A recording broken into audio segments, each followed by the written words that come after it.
posibilidad ng tagumpay o kabiguan, ng ligaya o lungkot.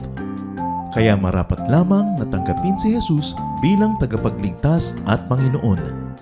At matapos yun ay panariwain ang katapatan at paglapit sa Kanya bawat araw o day by day. Ang day by day ay naglalayong umalalay sa pang-araw-araw na pamumuhay. Narito po si Kuya Ed Lapis sa mensaheng pinamagatang Do Not Murder According to Jesus.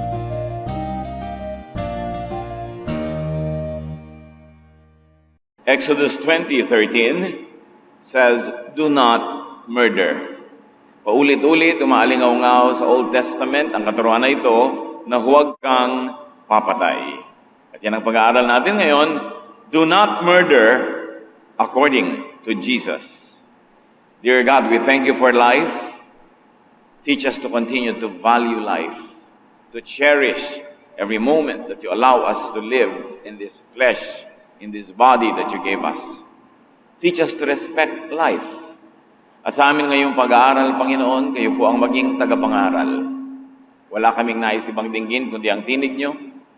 Teach us, lead us, correct us, O God. Heal us, empower us by your word.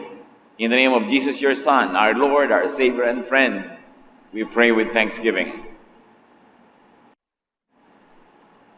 Exodus 20:13 says, "You shall not murder."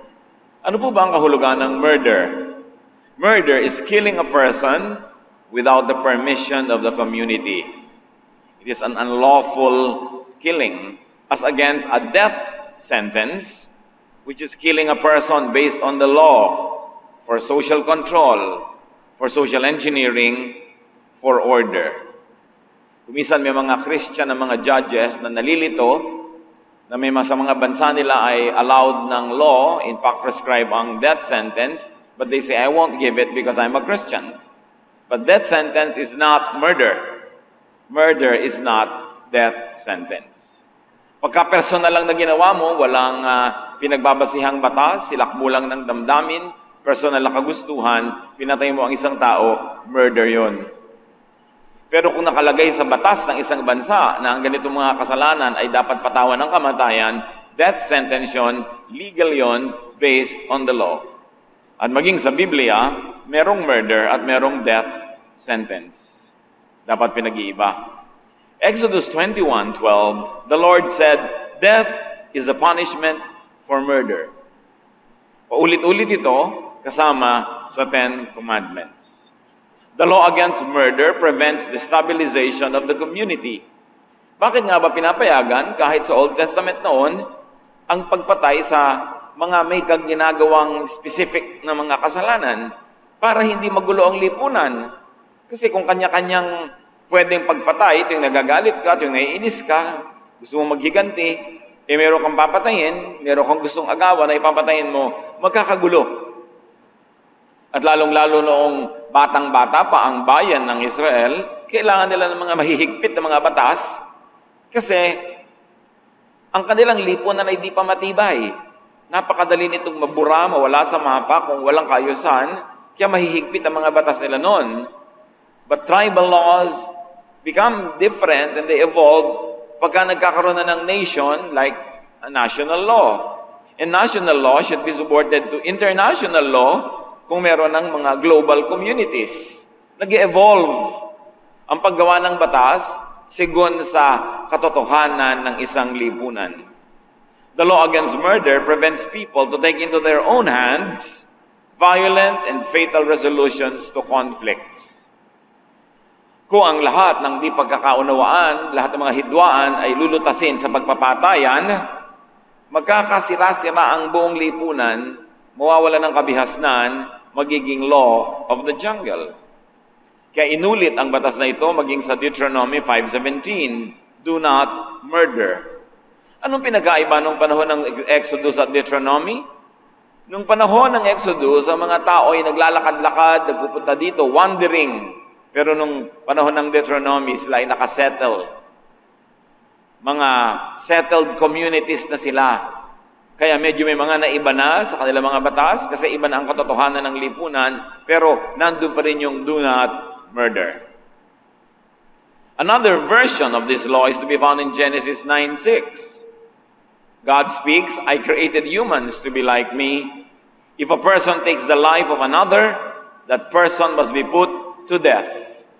And of course, ang tinutukoy dito ay murder, hindi death sentence.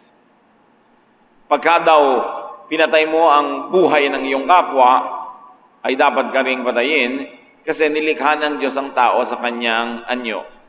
In other words, the reason for prohibition here is that the would-be victim is also created in the image of God.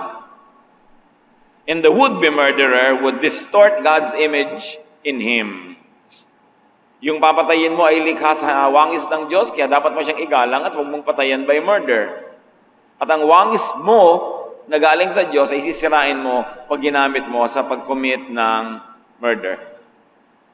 In-emphasize ang batas na ito, lalong-lalo na nung panahon na ang Israel ay mga bilanggo sa Babylon, para pigilin ng mga Israelita na pumatay ng mga Babylonian overlords na sobrang malupit sa kanila. Dahil kung gagawin nila yon, maghihiganti sila, lalo silang pag-iinitan at baka lalong ubusin ang kanilang lahi.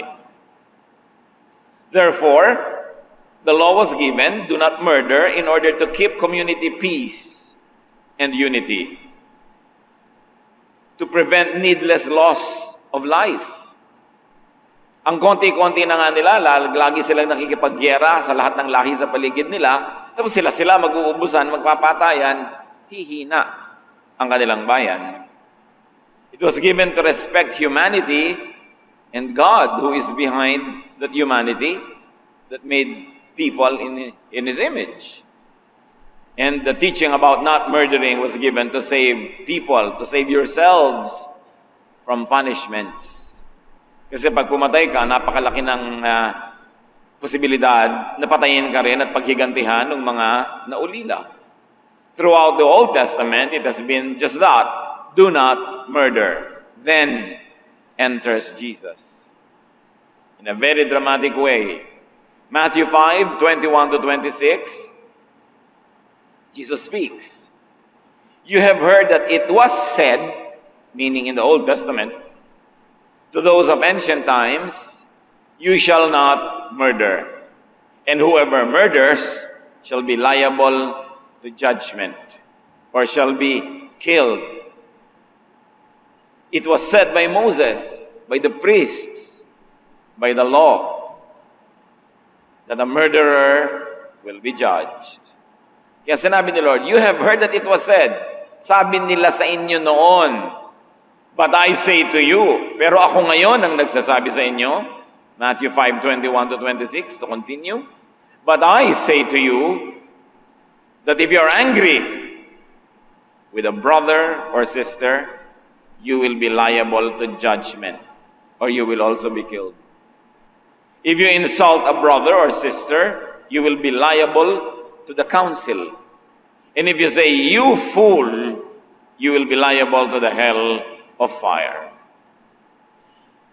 Sa maraming pagkakataon, pinaluwag ni Jesus ang napakaraming mahihigpit na turo ng Old Testament. Pero sa pagkakataon na ito, pinahigpit pa niya lalo ang katuruan sa pagpatay. Sa matandang tipan, sa Old Testament, ang teaching lang, do not kill. Pero sabi ni Jesus, ako, anak ng Diyos, tagapagligtas, Kristo, Messiah, ako, hindi si Moses, hindi ang mga priest, hindi ang law, hindi ang tradition. Ako ang nagsasabi sa inyo na pag naggalit kayo sa inyong kapatid, murder yon. Na pagka ininsulto nyo ang isang kapatid, murder yon. Na pag sinabihan nyo ang isang kapatid na tanga, you fool, stupid, murder yon. Humigpit. Hindi naman lahat niluwagan ni Jesus eh. May hinigpitan. At sabi niya, I came not to abolish but the law, but to fulfill it. Para bigyan ito ng tunay, makabuluhang kahulugan. At sabi niya, I say to you now, which means you better listen. According to Jesus, if you are angry with, if you insult, and if you call you fool, any family or community member, you will be judged. You have actually committed murder. Bakit? Anger, insulting others, calling someone a fool means murder. Bakit kaya? Unang-una, ipinapakita ni Jesus sa napakaraming self-righteous people of His time na hindi ko wala silang sinaksak, sinakal, nilunod, tinulak, hindi na sila murderers. Na hindi na sila sinless and liable to judgment. Ipinakita ni Jesus ang kasalanan na hindi lang yung ginagawa ng kamay, kundi yung sinasabi din ng bibig. In fact, mas lalalim pa yan when it comes to the sin of adultery, dahil sasabihin pa ni Jesus, hindi lang yung ginagawa ng katawan, yung iniisip din ng damdamin, yung niloloob, adultery na yon. Pero hindi yun ang topic natin ngayon, kundi murder. Pinapakita ng Panginoon, hindi kung wala ka pang tunay na pinapatay physically, ay hindi ka na mamamatay tao. Kung meron kang minumura, nilalapastangan, kung nagagalit ka ng todo-todo sa isang tao, pinapatay mo na siya, mamamatay tao ka na. So huwag kang maglinis-linisan, huwag kang magturo ng daliri sa ibang mas makasalanan, tingnan mo muna, baka mamamatay tao ka pala. Sabi niya, why do you see the speck in your brother's eye when you do not see the log in your own eye? Ang galing mo naman. Ang maliit na puwing sa kapwa mo ay nakikita mo sa mata niya, pero yung nakatambak na troso sa mata mo ay hindi mo makita. Sabi ni Jesus. Sa pagpapatuloy ng Matthew 5:21-26, verse 23. So, Jesus says, when you're offering your gift at the altar, if you remember that your brother or sister has something against you, leave your gift there before the altar and go. First, be reconciled to your brother or sister, and then come and offer your gift. Gaano karami ang sumusunod sa utos na ito? Sabi ni Jesus, kaya naman, kung ikaw ay buong galing na nagdadala ng iyong mga handog sa Diyos, maaaring ito ay tithes and offerings, maaaring ministry, maaaring service, paglilingkod, ano man yung inaalay mo sa Diyos, tapos naalala mo na may galit sa'yo, may kapatid na masama ang loob sa'yo, iwan mo na muna yang pagbibigay mo ng regalo na yan, puntahan mo muna yung may galit sa'yo at makipagkasundo ka, at kung nagawa mo na yan, bumalik at ituloy mo na ang iyong pag-aalay. Dahil mas mahalaga sa Diyos ang offering na makipagkasundo ka, lalong-lalo sa kapatid na may galit sa'yo. Bakit? Kasi yung galit na yon maaaring maging murderous siya. Maaaring dahil nagagalit siya ay magsalita siya ng mali laban sa'yo, magalit siya sa'yo, o kaya literally, physically, patayin ka niya. So prevent it. Ikaw ang dapat na maging agent of peace. Prevent the multiplication of murders and murderers. You be the agent of peace. Tapos sasabihin mo, siya naman ang may galit sa akin, ako hindi, ba't ako lalapit? Yun nga Dahil hindi ikaw tong galit, mas madali para sa iyo na ikaw ang lumapit kaysa sa yung nagagalit. Bakit lalapit sa iyo yun? Nagalit nga. At kung lalapit man sa iyo yun, siguro parang pukpukin ka o itulak ka sa bangin o painumin ka ng lason dahil galit siya. So ibinigay ni Jesus ang pananagutan sa pagkakasundo doon sa taong hindi galit. Doon sa in fact, object ng galit. Kasi mas doable yon. At dahil magpapakumbaba ka at lalapit ka, mabibigyan mo ngayon yung pagkakataon yung tao na ipahayag, ibulalas ang galit niya, at kung mailabas na niya yon at makapagpaliwanag ka, o kaya makahingi ng tawad, sinasadya mo man o hindi na na-offend siya, di mawawala yung galit niya, hindi na siya magiging potential murderer. Kabutihan, kabaitan sa kapwa, ang kahulugan ng utos ni Jesus. While the law prescribed death to control or prevent murder in the Old Testament, Jesus goes beyond legalism and prescribes the prevention of murder right at its root, anger. Yung Old Testament, papatayin ka pag pumatay ka, hoping na hindi ka papatay sa takot mong mapatay din. Reactive lang. Pero nung inayos ni Jesus, sabi niya, I came to fulfill the law. At ito ang fulfillment ng law na yon, inayos niya, hindi yung pagpatay mo ang paparusahan niya.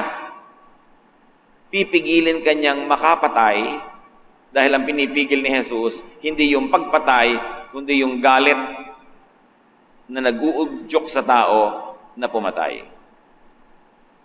Tuturuan kanyang maging mapagpakumbaba, lumapit sa nagagalit sa iyo para huwag na siyang makapatay dahil inunahan mo na by extending your hand in a gesture of peace. Iba ang methodology ni Jesus. Totoo, maraming mahihigpit na utos na niluwagan. Utos tungkol sa Sabbath, utos tungkol sa ganito at ganon, utos tungkol sa mga pagkain, niluwagan. Pero ang tungkol sa pagpatay, mas hinigpitan. Nais ng Panginoong Jesus na bunutin ang ugat ng pagpatay at yun ay galit. Kaya, ang utos talaga ni Jesus tungkol sa murder, pag sinabi niyang do not kill is, huwag kang magalit. At kung hindi maiwasan, huwag magalit ng sobra, huwag magalit ng matagal, at huwag manggalit ng iba dahil lang galit ka. Pag galit ka, kapatid, sarilinin mo na lang. Gusto mong sumigaw, pumasok ka sa kwarto, ilubog mo yung ulo mo sa unan at sumigaw ka. Kesa yung asawa mo ang sigawan mo. Kasi pag sinigawan mo siya, magagalit siya, sisigaw din siya sa'yo, sisigaw ka ulit, magsisigawan kayo hanggang mga kapitbahay nyo nadinig na lahat. Magagalit siya, sasaksakin ka, magagalit ka, papalakulin mo siya, magpapatayan kayong lahat. At nagsimula lang yun dahil sa galit. Kaya ang itinuturo ni Jesus, bunutin mo ang galit. Huwag mong pabayaang ito ay parang buto na tumubo, nag-ugat, nagsanga, namunga na ng murder. Hindi lang yung pamumunga ng murder ang ipinagbabawal ni Jesus, yung lang pagtatanim ng galit sa puso, dun pa lang pinagbabawal na niya para di na lumaki ang sunog. Jesus prescribes the prevention of counter-anger provoked by harsh, hurting, and insulting language. Words break hearts. Kung susuriin natin ang ating kasaysayan, mga personal na istorya ng buhay, ang pinakamasasakit na mga moments sa ating buhay ay napagsalitaan tayo ng masakit. Words break hearts. Words hurt feelings. Words provoke anger, quarrels, violence, which could lead to murder. Yung mga nagbarilan dahil sa traffic, nagmurahan mo na yon. Nag-insultuhan. Yung mga naghiwalay na mag-asawa, nilait-lait muna niya yung asawa niya, naglaitan sila, nagsumbatan. Yung mga anak na lumalaya sa mga magulang dahil pinagmumura ng magulang. Mga magulang na nagtatakwil ang anak dahil nilapastangan ng anak sa salita. Kaya sa salita pa lang, kinokontrol na ni Jesus. Sabi, pag nagalit ka, to the point na nagsasalita ka na ng masakit laban sa iyong kapwa, murder yan. Or to be graphic about it, sinasabi ni Jesus, patungo yan sa murder. Huwag mong ituloy.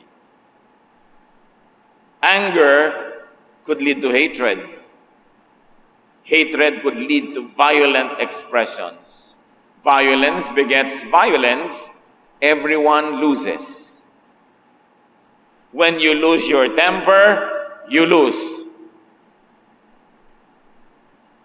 Sa pagpapatuloy ng Matthew 5, verse 25, sabi ni Jesus, come to terms quickly with your accuser, where you are on the way to court with him, or your accuser may hand you over to the judge, and the judge to the guard, and you will be thrown into prison.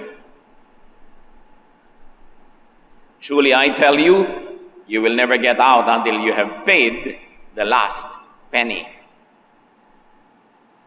Napakaganda ng payo ni Jesus.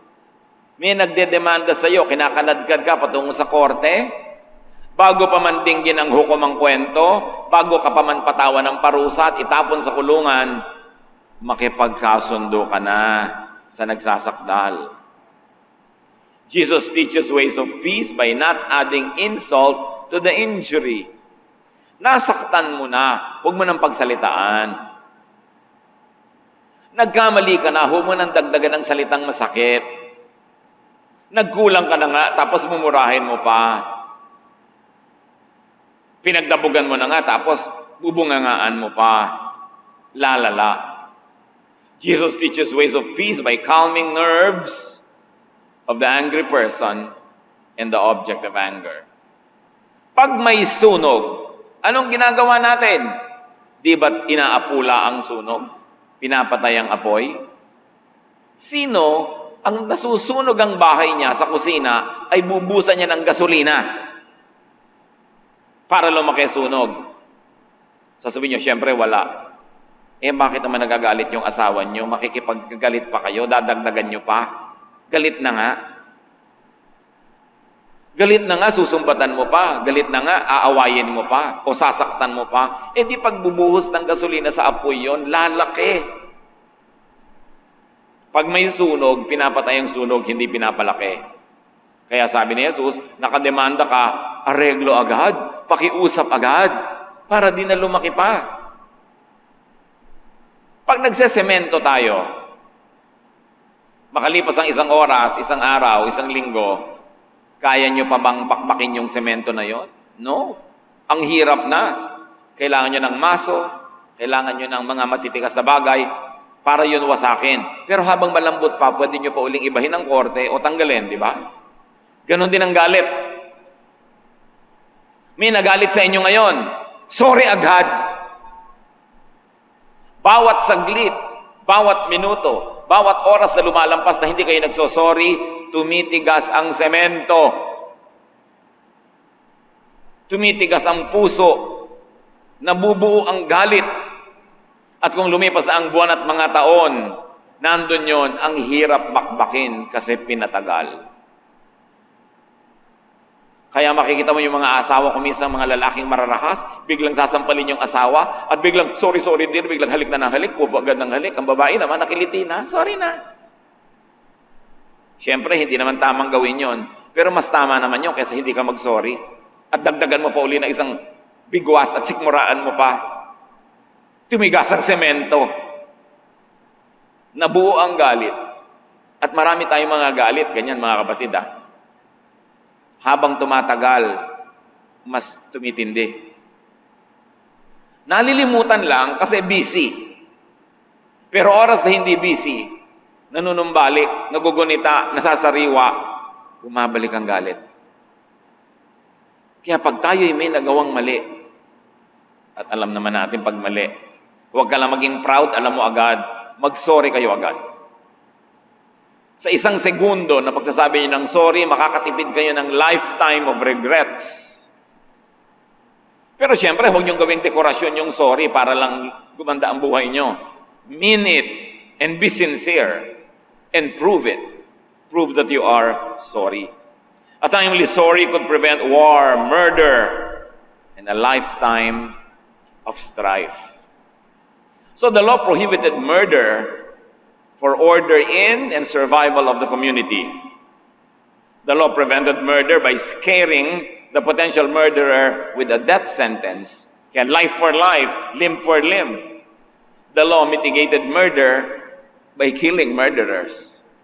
Kasi kung talagang serial killer na yan, mas marami pang mapapatay, kaya may death sentence para tumigil na ang kanyang pamiminsala. But Jesus prevents murder by uprooting its cause, anger. Ang galing-galing talaga ni Jesus. Kung psychologist ka, psychiatrist ka, tingnan mo lang ang style niya. Kung theologian ka, siya ang sundin mo. Jesus prescribes reconciliation to be initiated by the object of anger, not by the angry party. Because that was easier, practical, and logical. Yung hindi galit ang lumapit at umayos. Break the cycle of anger. Obserbahan nyo to. Pag may galit sa inyo, hindi naman talaga kayo galit, pero pinagsalitaan kayo ng masakit, galit na rin kayo. At dahil galit na rin kayo, magsasalita na rin kayo ng masakit, balik sa kanya. At dahil lalo siyang nasaktan, mas magsasalita siya ng mas masakit sa inyo, mas masasaktan kayo, mas ibabalik niyo sa kanya, walang katapusang paikot-ikot na galit yan. Back to you, back to me, back to you, back to me, parang tennis. You must break that cycle na pag hinagisan kayo ng nakakagalit, ang itugon nyo ay kapayapaan, katahimikan ng loob, pagpapatawad, at kahit siya ang galit, kayo yung makipagkasundo, yun ang turo ni Jesus, mawawala ang galit niya. Ang kaisa-isang mabisang paraan ng pagtanggal ng galit ng kapwa ay huwag mo na siyang galitin pa. Pero galit na pala siya, dadagdagan mo pa ng galit mo, yung kanyang offense, magiging defense, magiging offense-defense, doble. Mga mag-asawa, obserbahan nyo yan. Mga magkakapatid, magkakamag-anak, magkakaibigan. Alisan nyo ng hangin yung bagyo at mawawala ang lakas nito. At yung hangin na yon ay hangin ng galit. The best way to beat an enemy is to turn him into a friend. The best way to beat an angry person is not to hurt him, but to remove his anger. Parang kobrang tinanggalan mo ng kamandag, parang leon na tinanggalan mo ng pangil, ang isang taong tinanggalan mo ng galit, dahil ang itinugon mo ay payapa, mabait, malumanay na sagot. Kaya ang sabi ng Bible, a soft answer turns away wrath. Kahit gaano kagalit ng tao sa iyo, kung mahinahon ang iyong sagot, manghihina siya. Parang itinulak ka niya, hindi mo naman itinulak, natumba siya. Subukan nyo, pag may nagtutulak sa inyo, huwag niyong i-resist. Matutumba siya. Matutumba rin kayo, pero tumba yung galit niya. Kaya lang naman nanatiling nakatayo yung nagtutulak sa inyo kasi itinutulak niyo rin. It is your energy that energizes your opponent. Kung hindi mo i-resist, kaya ang itinuturo ni Jesus, non-resistance. Sabi niya, pag sinampal ka sa kaliwa, ibigay mo pa yung kanan hanggang mapagod siya. Pag sinampal mo rin siya, sasampalin ka rin niya, mamaya nagduduelo na kayo, wrestling na, di na yun matatapos. Pag daw may nanghihingi ng balabal mo, sabihin mo, itong sando ko, gusto mo pa rin? Sa'yo na. O ano pang gusto mo? Sige, gusto mo, kunin mo na lahat. O wala nang natira sa akin, di titigil ka na ng pangunguha. Non-violent resistance. Non-aggressive behavior. Yun ang itinuturo ni Jesus. Lalong-lalo sa mag-asawa. Ang tapang mo pala, ba't naman sa asawa mo ginagamit yan at hindi ito sa magnanakaw? Ba't hindi sa hold-upper? Bakit hindi sa masamang tao? Ang laki ng muscle mo, yung asawa mo, binabali mo ang panga. Parang mali yata, nagamitan mo ng lakas yung nagmamahal sa'yo dahil ang dapat isukli mo doon, pagmamahal din. Subukan nyo yun mga kapatid, may gumagawa ng mali, huwag nyo suklihan ng mali. Mawawala na siya ng lakas ng loob na gumawa pa. At lalo naman, pag ginawa niyo pa ng mabuti, Jesus teaches the elimination and control of anger to create a climate of friendship and love. To promote rest, inner peace, and joy. Liligaya ka lang pag hindi ka galit. At madodoble ang kaligayahan mo pag natanggal ang galit sa iyo ng iyong kapwa. Pero yung galit na nga, gagalitin mo pa, hindi ligaya yon. Satanic joy, yung nananakit sa iyo, tapos sasaktan nga siya, lumiligaya ka, that is not from God. Dapat tinatanggal natin sa sistema natin yung ganong evil pleasure. So, do not just say, you shall not murder. Say instead, you shall not be angry. Kaya sabi ni Lord, I did not come to abolish the law. I came to fulfill it. And that is the fulfillment, a revision, a refinement, a reorientation of the law. At sabi ni Solomon sa Ecclesiastes 7:9, only fools get angry quickly and hold a grudge. Mga hangal lang ang madaling magalit. Mga hangal lang ang nagtatanim ng sama ng loob. Naghihinanakit, nagdaramdam. Dahil pag may inaalagaan kang hinanakit, pagdaramdam, tampo, ang dali-dali mong magalit. Kaya nagtataka yung tao, bakit ganun? Nasanggi ko lang ng konti, galit. Hindi yung pagsanggi mo ay kinagalit niya. Yung marami pang nakatanim sa puso niyang galit sa iyo nung panahon pa ng hapon. Kaya may magawa ka lang konti, sumasabog na siya kasi lagi siyang puno, madaling umapaw.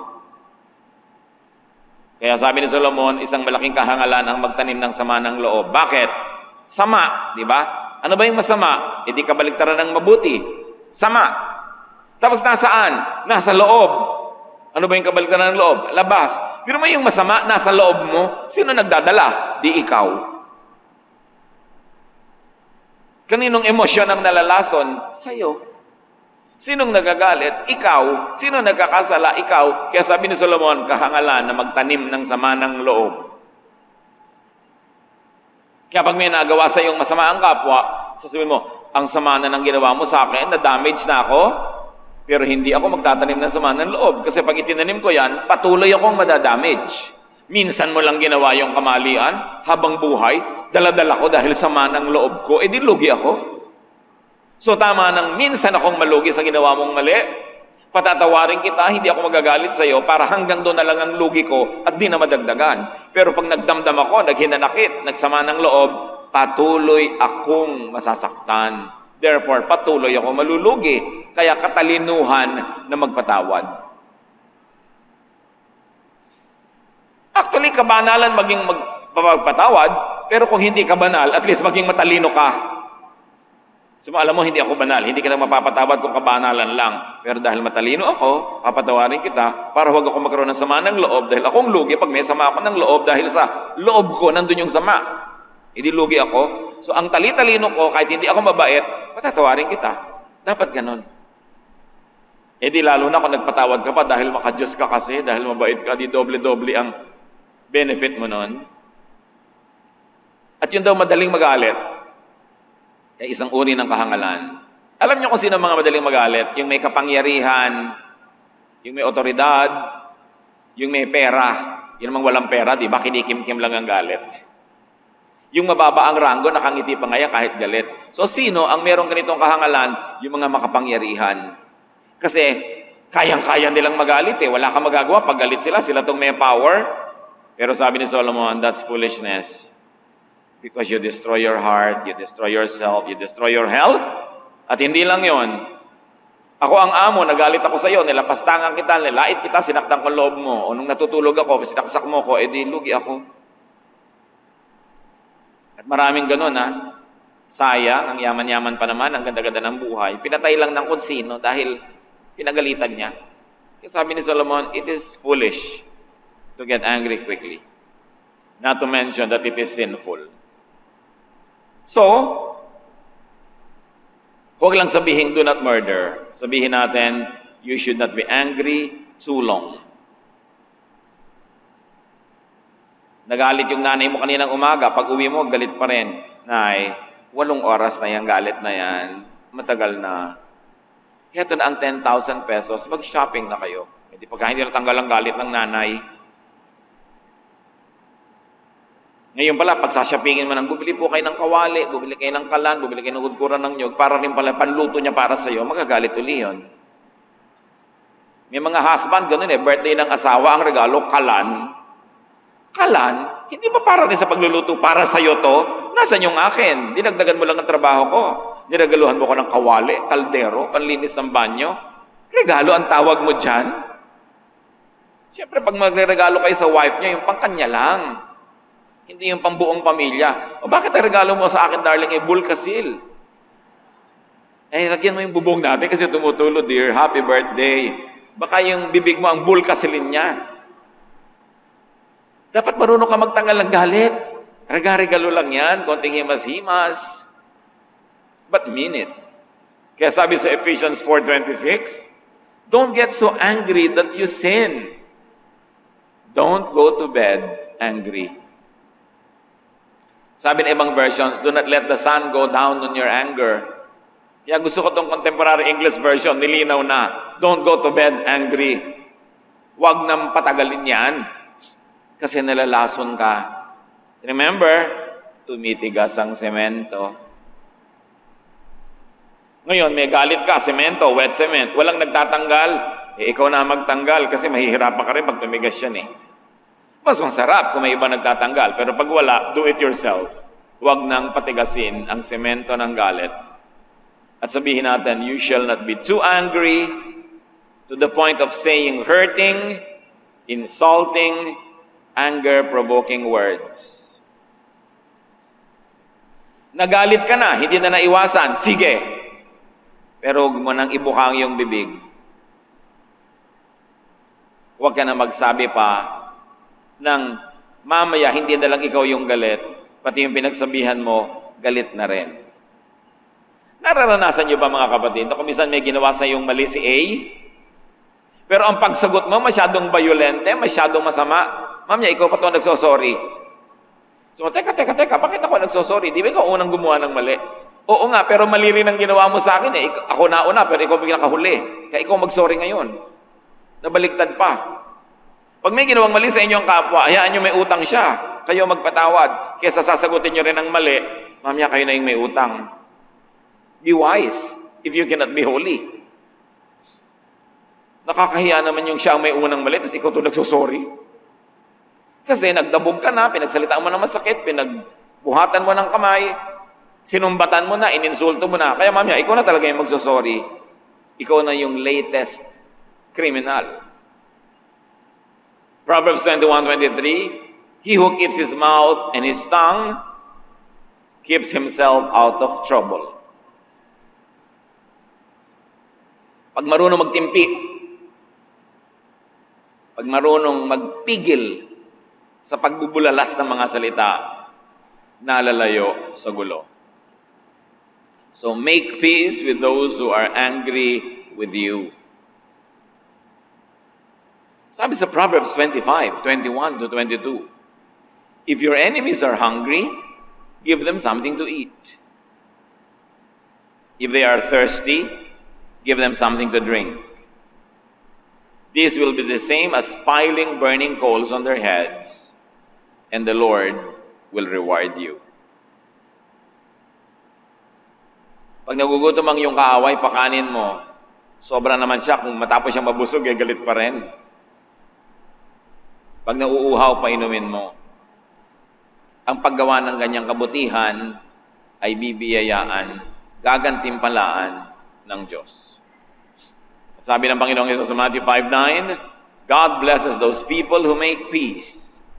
They will be called His children. So do not be angry. Do not be angry too much. Do not be angry too long. Do not be angry to the point of saying anger-provoking words. Make peace. You will be happy. You will be rewarded by God, and the world will be a better place. Ituro mo sa amin, Panginoon, ang mga practical na application itong mga katuruan na ito sa aming buhay. Right where we live, right where we work, right where we study, right where we move. Ituro mo sa aming maging mapagtimpi. Do not return evil for evil. Do not return evil word for evil word. Teach us to hold our tongue. At turuan mong alisin ang galit ng aming kaaway, ng nagagalit sa amin, sa kahinahunan namin, sa paggawa ng mabuti. This is your way. pagbulay-bulayan natin, i-apply sa buhay, and live a more peaceful, joyful, godly life. Dear Lord, as your people remain silent before you, teach us very personal applications of this powerful teaching of your Son, Jesus. Let's be silent before the Lord and think about these things.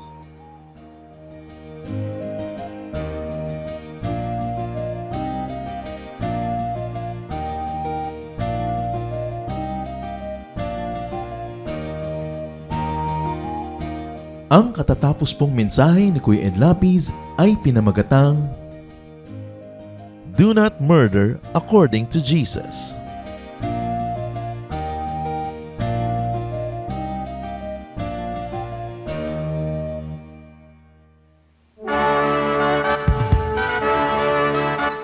Halina't sama-samang sumamba at magdiwang sa Day by Day Jesus Celebration kasama si Kuya Ed Lapiz. Bulwagan ng Panginoon PICC, one Sunday a month, Philippine International Convention Center, Rojas Boulevard, Pasay City. All other Sundays sa mga day-by-day mini-bulwagan ang pagtitipon. Para sa buwan ng Pebrero, gaganapin ito sa February 9, 2025. 8 a.m. ang First Jesus Celebration, 10 a.m. naman ang Second Jesus Celebration. Para sa iba pang detalye, bisitahin ang ating official Facebook page, Day by Day Friends.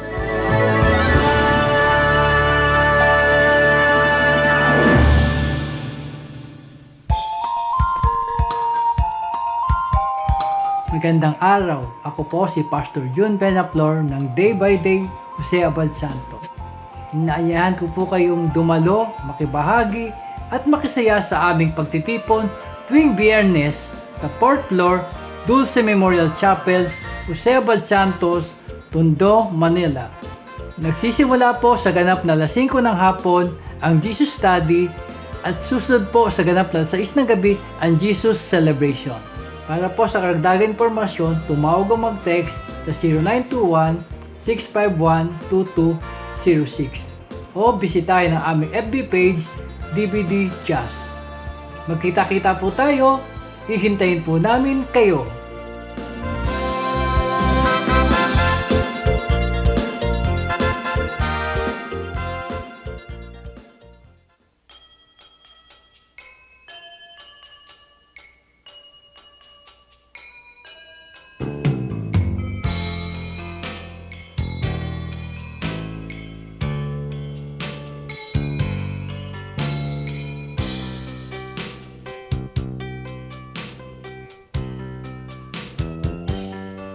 Nais kong mamasdan ang ngiti sa bawat labi, kagalakan ay maghari kailanman. Nais kong marinig itong awit ng pag-ibig, kabutihan at kapayapaan man. Nang matutunan kong pigilin ang sarili kong minsan, puso ay bigyan ng kahinahunan.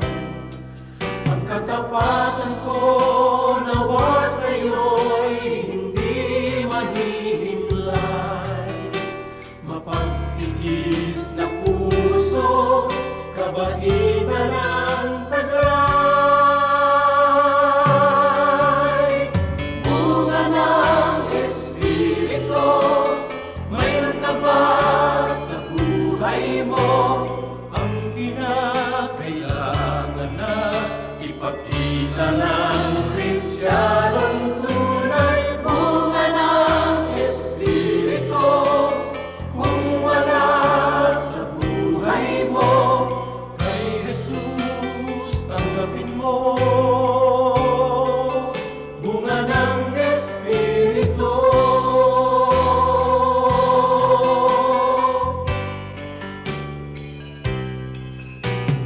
Kay Jesus tanggapin mo.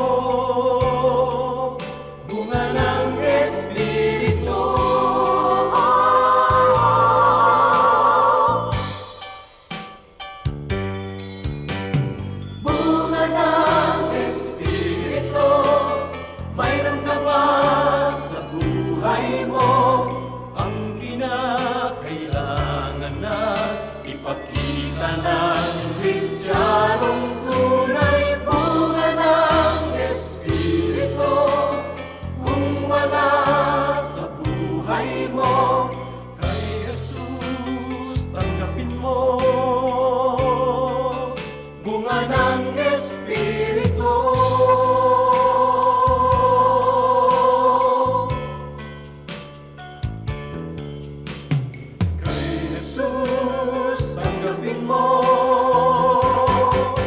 bunga ng Espiritu.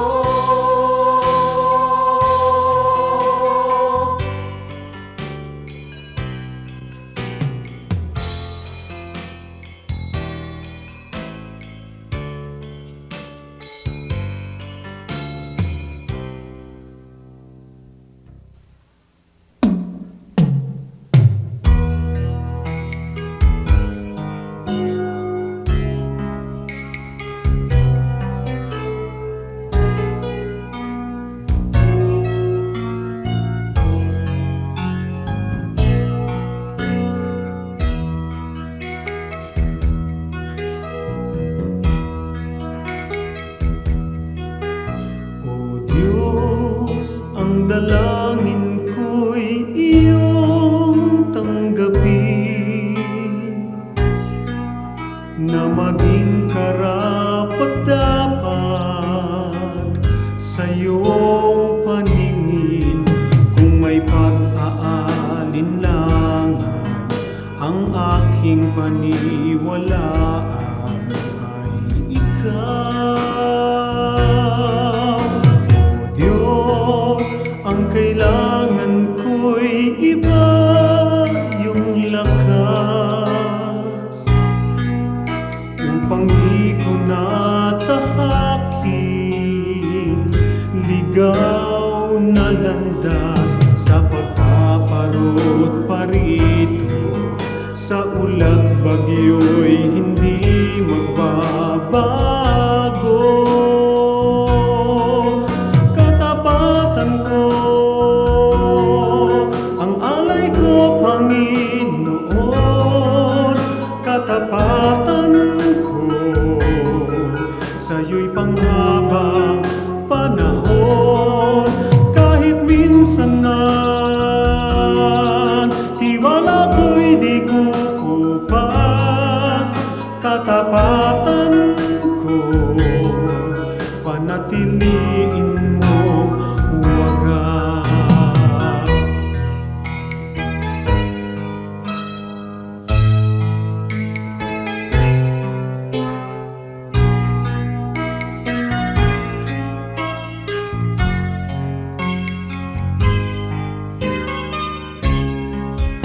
Sa pagpaparot parito, sa ulat bagyo'y hindi magbabago.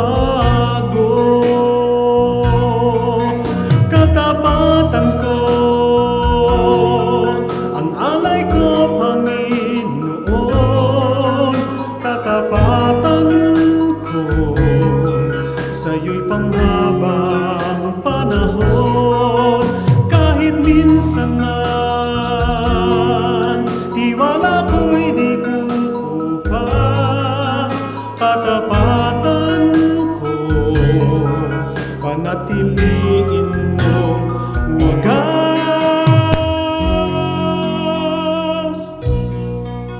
Panatiliin mong wagas.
ako ng pusong napaaawat, nagpapatawad, upang di ako mapaaway. Hinahon ng puso'y aking kaagapay.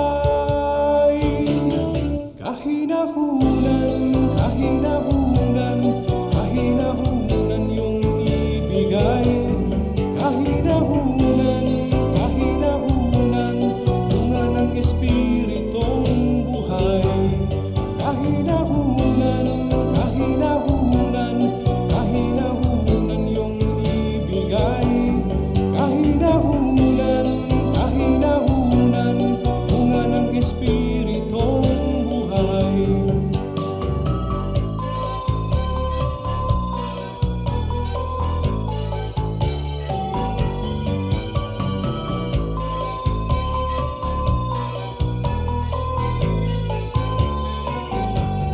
Kahinahunan, kahinahunan, kahinahunan yung ibigay. Kahinahunan, kahinahunan, bunga ng Espiritong buhay. Kahinahunan, kahinahunan, kahinahunan yung ibigay. Kahinahunan, kahinahunan, bunga ng Espiritong buhay. Kahinahunan, kahinahunan, kahinahunan yung ibigay. Kahinahunan, kahinahunan,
Oras na po para pansamantalang magpaalam ang programang Day by Day.